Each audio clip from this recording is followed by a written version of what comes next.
What happens when a talk show host decides to question whether a man's entire transformation from drug dealer to Grammy-nominated artist is nothing more than a carefully crafted marketing strategy?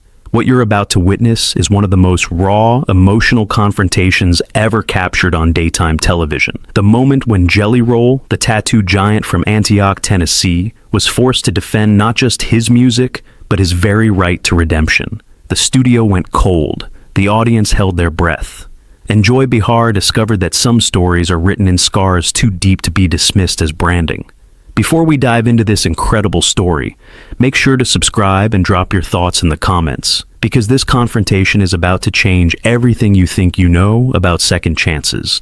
The View studio buzzed with a different kind of energy that Tuesday morning. Word had spread through the audience that Jelly Roll was the guest, and the crowd was noticeably different from the usual daytime television demographic. There were women in their 40s and 50s wearing t-shirts with his lyrics. There were men who looked like they had driven through the night to be there. There were people with visible tattoos, people who carried the weight of hard lives in their eyes, people who had found something in this man's music that spoke to their own struggles. When Jelly Roll walked onto the set, the applause was thunderous, but also something more. It was personal. It was grateful. It was the sound of people who felt seen by someone who had walked the same dark roads they had.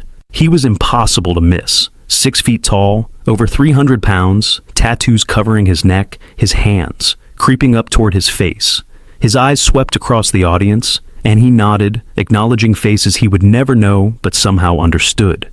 He settled into the guest chair, adjusting his weight, his tattooed hands briefly gripping the armrests before relaxing. Whoopi welcomed him warmly. Sarah Haynes smiled with genuine enthusiasm. The audience was still buzzing with energy, eager to hear from the man whose songs about addiction and redemption had become anthems for the broken. Then Joy Behar leaned forward, and before the applause had even fully died down, she fired the first shot. So, Jelly Roll, or should I call you Jason? Let me just cut right to it. You've got this whole redemption story that everyone loves. The drug dealer who found Jesus and country music. But I have to ask, how much of that is real, and how much is just a really good marketing angle for selling records to people who love a comeback story? The studio went cold. Whoopi's smile froze. Sarah Haynes looked down at her notes as if they might offer escape. And Jelly Roll, the man who had survived prison and addiction and the streets of Nashville, stared at Joy Behar with an expression that suggested she had just made a serious miscalculation. "I'm sorry," Jelly Roll said, his deep voice carrying that distinctive Tennessee drawl. "Did you just ask me if my life is a marketing angle?" "I'm asking if the story you're selling is the whole truth," Joy replied, leaning forward with that familiar prosecutorial edge. "Because it's very convenient, isn't it? The troubled past, the prison time, the drugs, and then the miraculous transformation through music and faith. It's almost too perfect, like someone sat down and designed the ideal narrative for reaching a certain demographic." The accusation hung in the air like smoke. The audience, many of whom had come specifically to see Jelly Roll, shifted uncomfortably in their seats. "Let me make sure I understand what you're asking me," Jelly Roll said slowly. "You're asking if I made up being a drug dealer, if I made up going to prison, if I made up being addicted to heroin and cocaine, if I made up watching friends die from overdoses? Is that what you're suggesting?" "I'm suggesting that the packaging of that story has been very strategic," Joy said. "And I wonder how much of the man we see on stage, crying during songs, talking about his daughter, praising Jesus, is genuine, and how much is performance." Jelly Roll was quiet for a moment. When he spoke, his voice had dropped to something quieter, but infinitely more dangerous. "You want to know what's genuine, Joy? I'll tell you what's genuine. I spent my 17th birthday in a juvenile detention center. That's genuine. I watched my best friend overdose on pills that I sold him. That's genuine. I missed the first 5 years of my daughter's life because I was either locked up or too high to be a father. That's genuine." His hands covered in tattoos that told the story of his life gripped the arms of the chair. "I've got felonies on my record that will follow me until the day I die. I can't vote. I can't own a firearm. There are countries I can't visit because of what I did when I was young and stupid and desperate. You think that's marketing? You think someone would choose this story if they had any other option?" Joy seemed momentarily taken aback by the intensity, but she pressed on. "But that's exactly my point. You've taken those experiences and turned them into a brand. the tattooed redemption singer, the voice for the broken. It's very lucrative, isn't it? Those arena tours aren't cheap. No, they're not, Jelly Roll agreed. And you know what I do with that money? I fund programs for addicts who can't afford treatment. I go into prisons and talk to kids who are making the same mistakes I made. I support families who have lost people to overdoses. Is that part of the brand too, Joy? Is that just marketing? I'm sure those are admirable efforts, Joy said with a dismissive wave. But they also generate very positive press, don't they?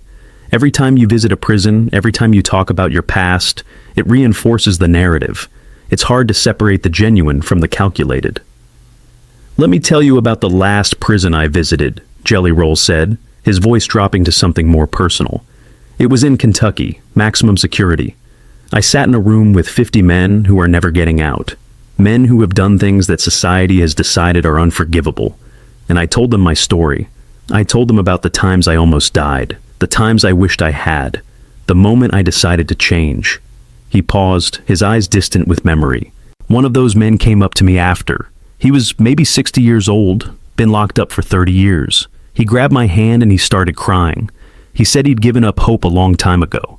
But hearing that someone could come back from the darkness, it made him believe that maybe he could still become someone different, even if he never walked free again. His voice cracked. You think I did that for press, Joy? You think I sat in that room and shared my deepest shame with murderers and rapists for a good headline? I did it because I used to be them. Maybe not as far gone, but on the same path. And if nobody had reached down into my darkness and pulled me up, I'd be dead or locked up just like them. Jelly Roll stood up. At 6 feet tall and over 300 pounds, covered in tattoos from his neck to his fingers, he was an imposing presence. But when he spoke, his voice was controlled, almost gentle, which somehow made it more powerful. You want to see calculated? I'll show you calculated. Calculated is you sitting at this table with your questions already written, designed to get a reaction out of me. Calculated is bringing up my past, not because you care about addiction or recovery or second chances, but because controversy gets ratings. Calculated is questioning the sincerity of a man's faith because being skeptical makes you seem sophisticated. The counterattack landed with precision. Joy's face reddened. I'm doing my job as a journalist, she protested. Asking hard questions is what I'm supposed to do. Hard questions? Jelly Roll laughed, but there was no humor in it. Hard questions would be asking about the opioid crisis that's killing people in every town in America. Hard questions would be asking what we can do to help addicts get treatment instead of prison time. Hard questions would be asking why we throw people away instead of giving them a chance to change. He pointed at Joy, his finger steady. What you're doing isn't asking hard questions. You're trying to tear down someone who's actually doing something about the problems you pretend to care about. You want to know why people connect with my music? Because I tell the truth. I tell the truth about addiction and pain and shame and the desperate hope that maybe, if you fight hard enough, you can become someone better than you were. Whoopi tried to intervene. I think maybe we should... No, Jelly Roll said firmly but not unkindly.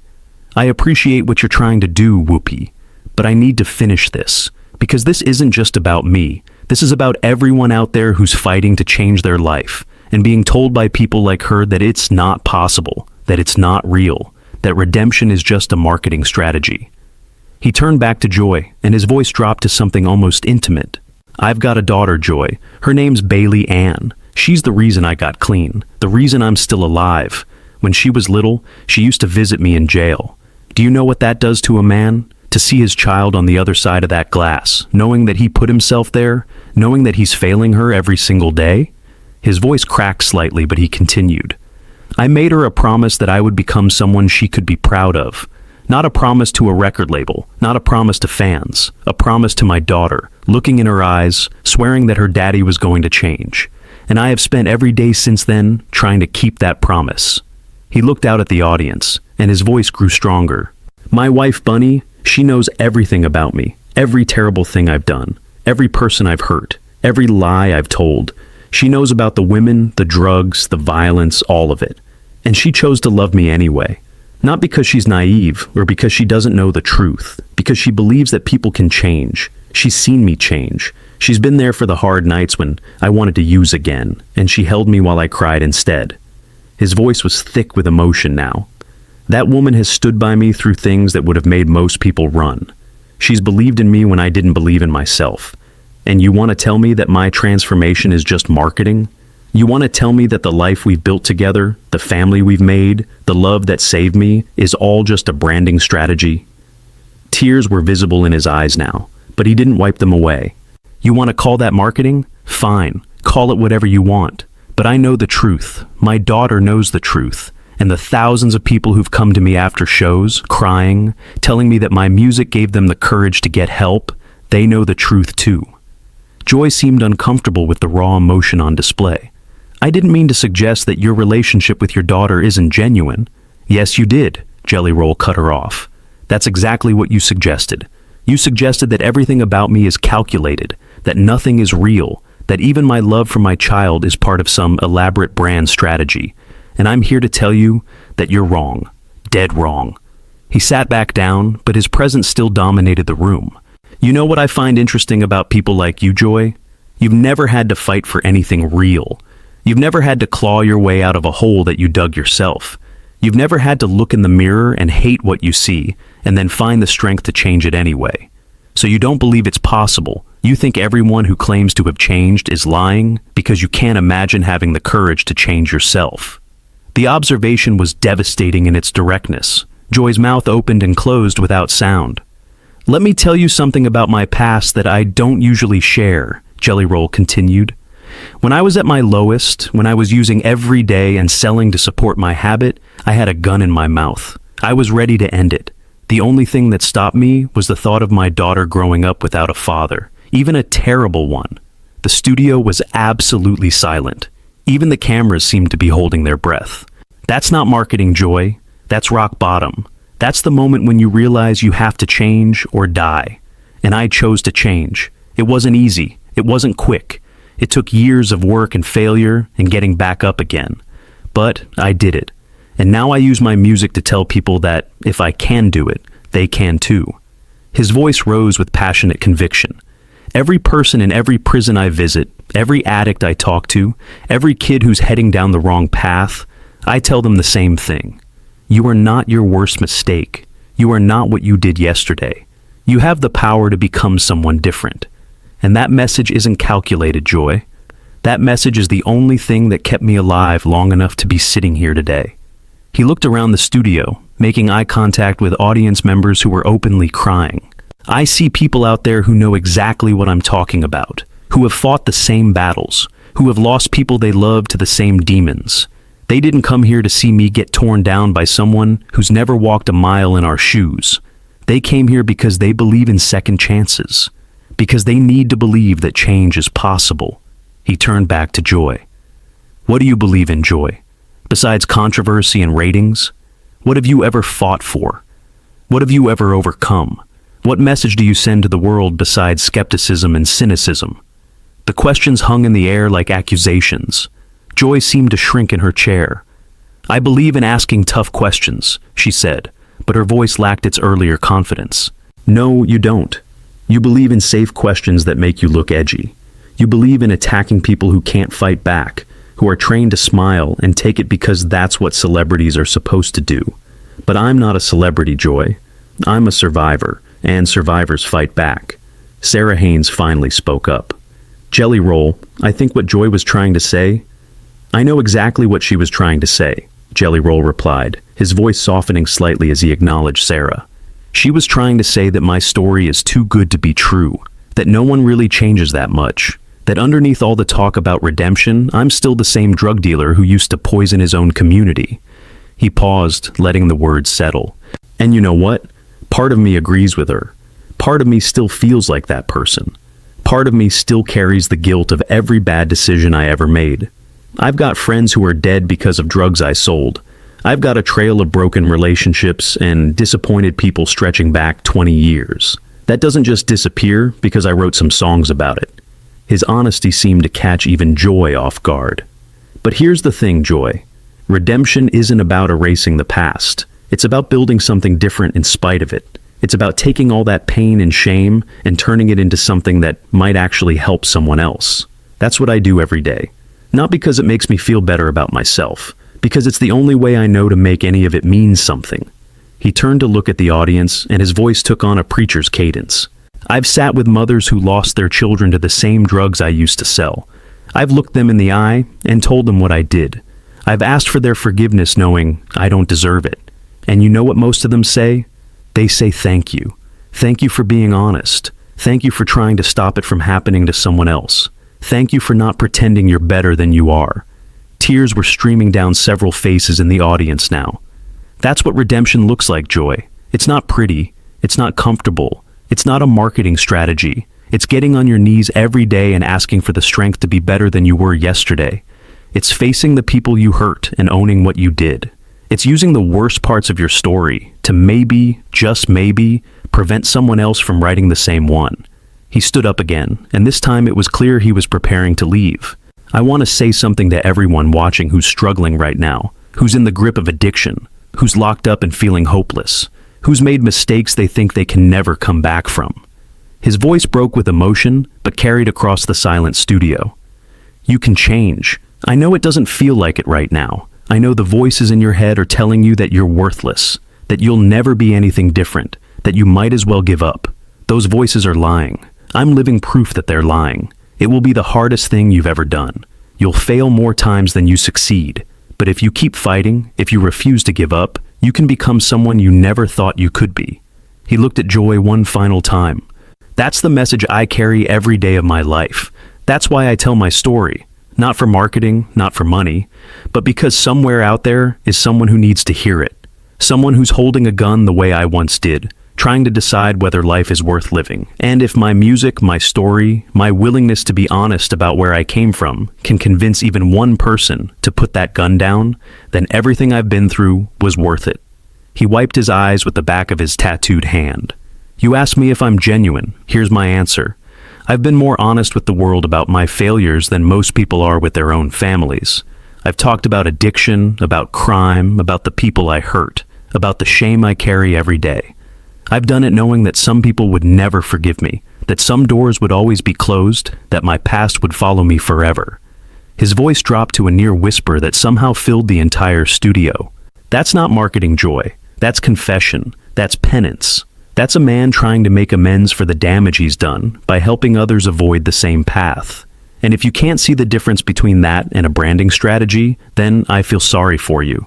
Because you've clearly never known what it means to be broken and put yourself back together. He moved toward the edge of the set, then stopped. "My mama always told me that hurt people hurt people. That's why I try not to take what you've said personally. I don't know what made you the way you are, what pain you're carrying that makes you need to tear others down. But I do know that attacking someone's redemption says a lot more about you than it does about them." He looked at the audience one final time. "Thank you all for your support. Thank you for believing in second chances. Thank you for giving people like me a reason to keep fighting. I love you all."